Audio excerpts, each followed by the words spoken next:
DJ, it's Boston College coming up, and you know, going back 2 years as the team you took your first start against. So, can you take us back to 2 years ago? Where were you when you were told, hey, you're going to be getting the start?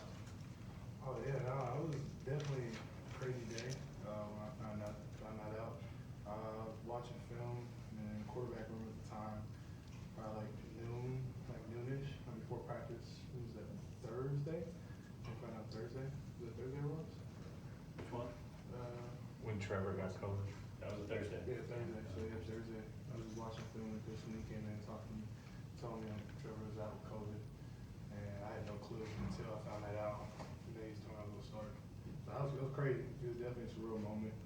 I had no clue, but it was cool. Cool start, my first start. What did it mean for you as a young guy, getting that first start to go so well? It meant a lot. It meant a lot.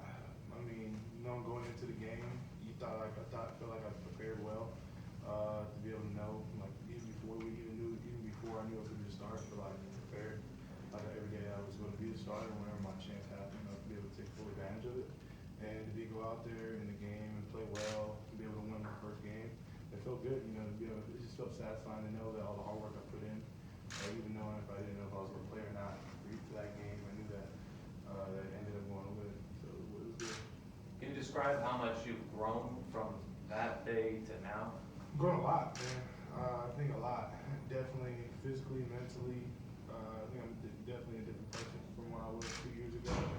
I feel like I've just grown a lot in every aspect of life, football, just everything. I feel like I've grown everywhere. DJ, any danger that this team does not stay as focused as it's been after two of the biggest games of the season? Shoot, I don't think so. I think it's the mindset that we have in this team is that each and every week is the biggest game. It doesn't matter who we play. The main thing for us is to be able to get better. Each and every week to get better. We had a lot of stuff to grow from last week. We did a lot of good things, and we want to be able to come out each and every week and just continue to get better. And I feel like that's our main goal: offense and defense, special teams. That it doesn't really matter who we play. We always want to play our best game, whoever the opponent is, and that's how we just treat every week like that. It must have been really good to see the defense dominating the way it did and the way it has in the past in order, and that must say to you, wow, we can really go places as a team. Yeah, no, I wasn't surprised at all when the defense played. I mean, I see it every day in practice, seeing it through the summer, through the fall, through the first couple games. Even against Wake, they made plays when it mattered, and this against NC State did an unbelievable job by keeping them out the end zone, by making stops and making plays, sacks, tips, interceptions, turnovers, and did an unbelievable job. You feel playing in night games, so you guys have, I guess, two more coming up after this with Florida State being 7:30 now. Yeah, no, I was finding that out. I mean, for me, it don't matter. I like night. I like 12 o'clock, 3 o'clock. I mean, every single game is it's an opportunity to get able to go out there and play, man. For me, it doesn't matter if it's in the morning or night, if it's at 8 a.m. or if it's at 12 o'clock at night. I mean, I'm just happy to be able to play again football. I guess just going back to last year, I mean, Coach Sweeney was saying it felt like you guys had to manufacture things to be able to score points. Now you're back to scoring 40 points per game. I mean, how much more confident do you feel like the entire offense is, or are you guys just having more fun out there? Yeah, no, I think we definitely having a lot of fun out there. I mean, you probably can see by the way we play. A lot of guys have a lot of energy out there, just having fun, man, playing with each other on offense. We just keep growing each and every game. There's a lot of room for improvement still, but we're doing a lot of great things on offense. And like you said, man, we're just out there just playing. We're not out there manufacturing points. We're just going out there and having fun. Definitely put up a lot more points, and I feel like we definitely will as the season goes on, and we'll continue to keep getting better. So it's exciting, man. Real exciting. DJ, where do you think the room for improvement is? I think, at least in this game, I know we got to be able to finish more in the red zone and touchdowns. That was a big thing. We finished with a couple field goals. Good thing we have a great kicker with BT. Makes all the field goals, but a lot of those times, as an offense, I know everyone on offense, we want to score touchdowns. So I think that's one thing we can really work on, is finishing in the red zone by just finishing the touchdowns to field goals to get down there.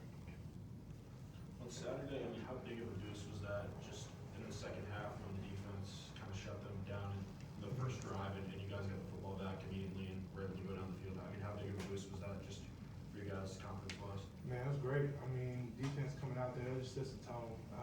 Biden getting a stop, gets us going. Like, man, defense got to stop. Like, hey, let's go put some points up. Let's go reward those guys. So that's kind of how it gets us going. It's like they get a stop coming out the half, big stop three. I think it was 3 and out, and it just kind of just ignites everyone in the stadium, also on the offense, just be able to go out there and just score points. Can you sense that defenses are playing differently this year now that, you know, the passing attack has become more successful than last year? I guess a little bit, but I feel like each and every defense, I feel like they have their own scheme. Each quarter has their own scheme, so they play the defense. They play their defense to what their strengths are, especially on their team, personnel wise. But I feel like definitely a little bit more than that.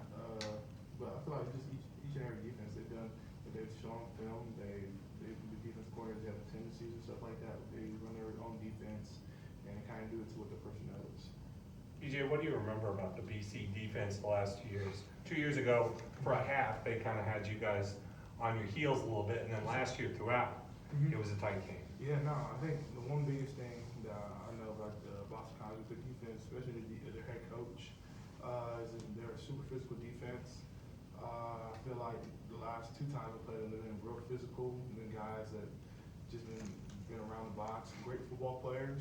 I feel like everyone on the defense is great, all physical, they can all run, they all make plays, and I feel like they all know what they're doing. They have a lot of veterans on this defensive group, and I feel like that stands out on film.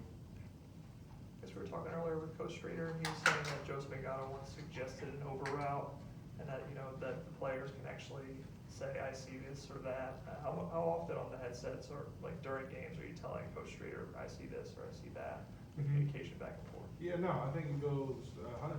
Coach Streeter, he's very open to, that's one thing I love about Coach Streeter is, man, he listens to the players. And I think that's one thing that makes him a really great coach is that he listens to players, and players are also very well to listen to Coach Streeter. We have a lot of respect for Coach Streeter and the way he calls football games, because the way he calls football games is the exact same way he does it in practice. And he's a real vocal guy, and he's a guy that just gets everybody offense going, but he does listen to players. So like when I come off the field, we're talking on a headset, and he also Coach Streeter sees stuff, and I see stuff. We just communicate back and forth. Like, I saw this on this down. What do you think about this? Like, what'd you see here? He's like, okay, that's what I saw. Same here. Like, talk about coverages. Like, what'd you see? Then he asks, like, what'd you see on this? Why'd you do that? And just different stuff, just conversation, just be able to know we're on the same page. And I feel like that's one big thing. I mean, Coach Streeter, we've done a really good job on being on the same page. And just for me, just be able to understand what he wants in each and every play versus different downs and coverages. Like, hey, you got 36 right here. Maybe you don't take that one-on-one, maybe go with the mesh route right here, just depending on like versus this coverage, like 30 double cloud, hey, remember, third along, probably gonna run this, get to the check down fast, just understanding. But he does a really good job of just getting guys wanting to play for him. I feel like everyone on offense has a great deal of respect for him, and everybody wants to go out there and just play for Coach Streeter. What was the conversation on the headset like after you did the boot and you score there? I think I saw on the TV you're laughing. Yeah, no, Coach Sweeney, he called that one. He called that play. Honestly, I don't know. I didn't know if it was going to work 100%. We haven't run it yet. And I thought for sure they had someone standing out there ready to kill me. But I guess my fake was good enough to get me in for a touchdown. But it was crazy, man. It was a great call by Coach Sweeney. Half the time he calls the plays, like whenever he calls the play, more than probably half, like 80%. They usually hit. It's something funny to laugh about because, man, when he calls plays, they usually always hit. How big is it to just have kind of Davis and Jake a little bit more involved in passing game this season and getting those guys involved, and obviously opening up things for you guys? Yeah, no, I mean, I think it's a great thing. We have great tight ends with Davis, with Jay, Sage, Luke. A lot of those guys do a lot of great things, and it's been good to see them get a lot of catches in the pass game, have a lot more plays for them. I feel like that's one thing we've done a really good job of utilizing the tight ends we have, with Coach Streeter's done with that by just giving them different play calls for them, especially in the red zone. I mean, those big bodies, they go up there and grab the ball. I mean, it's hard to go one-on-one with those guys and just be able to box people out like it's basketball. So it's been great to see that. It's y'all in Syracuse that are the lone unbeatens left in your side of the conference. Just describe to me how much better it feels to be in the driver's seat, controlling your own destiny, something you guys didn't have the season ago. Yeah, 100 times better. Coach Sweeney talks about it all the time. He says that you want to be able to control your own destiny. And I feel like each and every game, he's always preached that to us, to just be able to control your destiny, that you're taking one game at a time. You always can look at the finish line, but you don't want to get too focused on that. So you just want to take it one game at a time. But it is a lot nicer than last year.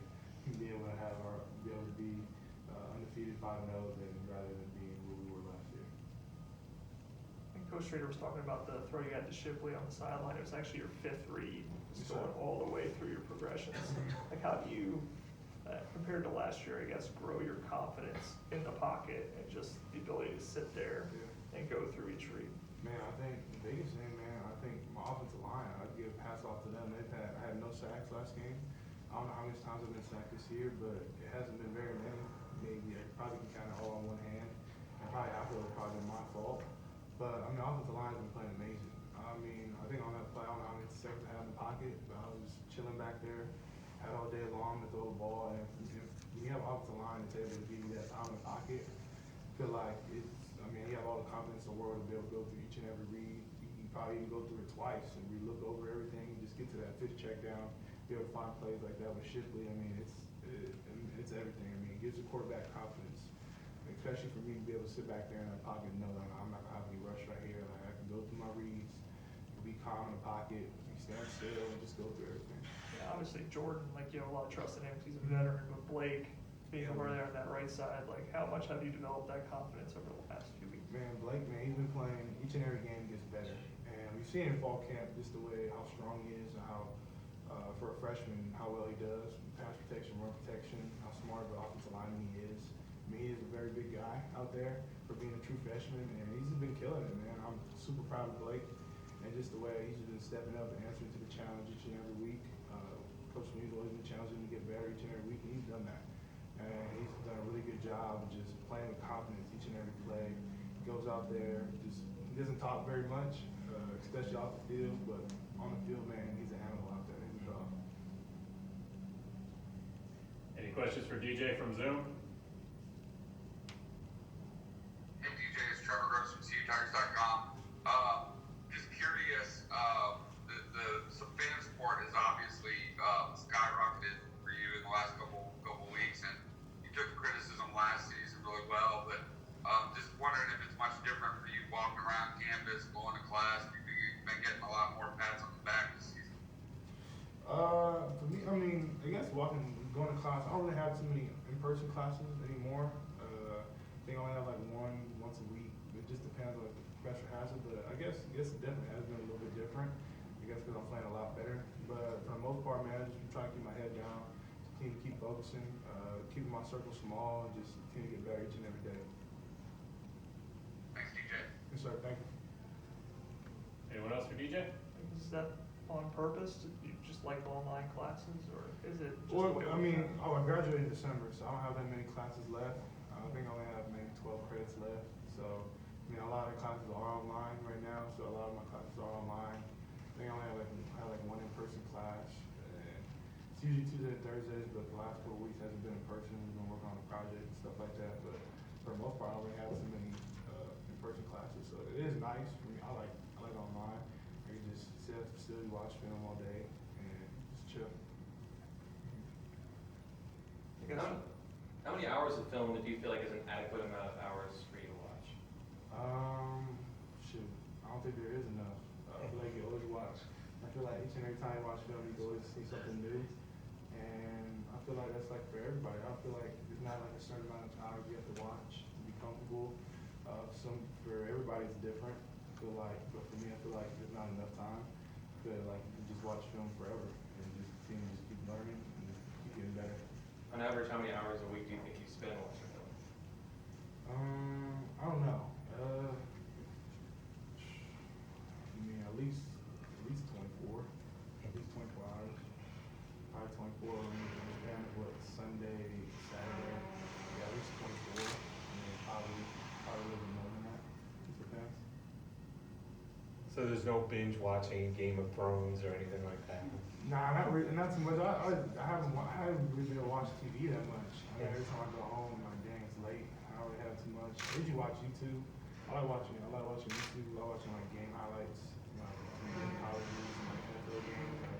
Cause you don't have a lot of time to watch like NFL games, so I just get like the highlights. Usually watching like on the NFL, like on the YouTube channel, and just watch the NFL games.